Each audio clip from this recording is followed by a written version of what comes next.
From Army Special Operations Command, Fort Bragg, North Carolina, this is a USASOC update.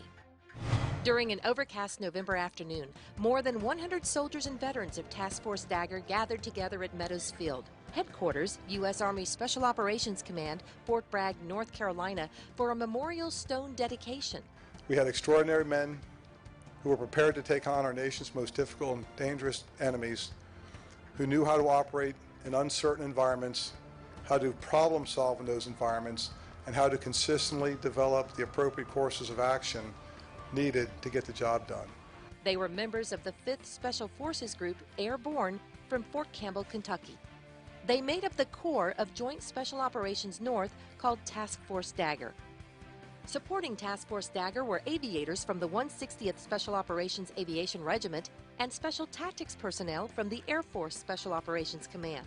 They got me in there, these guys met me, they already had the situation figured out, and man, they took me in and really took care of me. And I'll always be grateful for how I was treated by these guys. Task Force Dagger launched its first teams into Afghanistan in mid-October amidst unexpected terrain. Immediately hit a sandstorm. We were on terrain following radar, which previously we'd never tested in combat. We tested in peacetime. They slid into the darkness onto mountains up to 16,000 feet high, with clouds, rain, dramatically limiting visibility. So now here you are flying 100 feet off the ground, blind, can't see outside the cockpit, using terrain following radar. And then, so now you think you're through the worst part, and then you hit the Panjshir mountain range.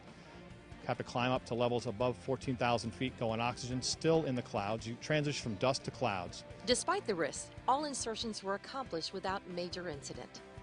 They watched with pride during the stone's unveiling.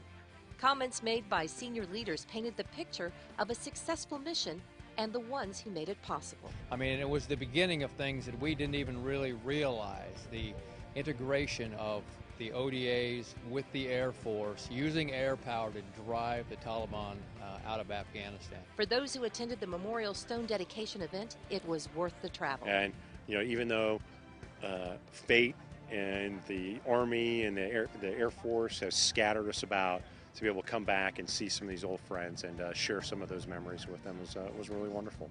For a group of specially trained and specially equipped soldiers, this was their moment. We're actually here to see it, and so it means a lot to me. It means a lot to what we did on the ground as a force and as a small unit, and what we accomplished with just the little, a little amount of technology on the ground.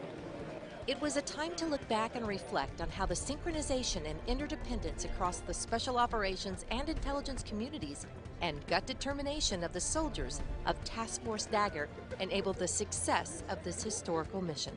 We are stronger together than we are independently.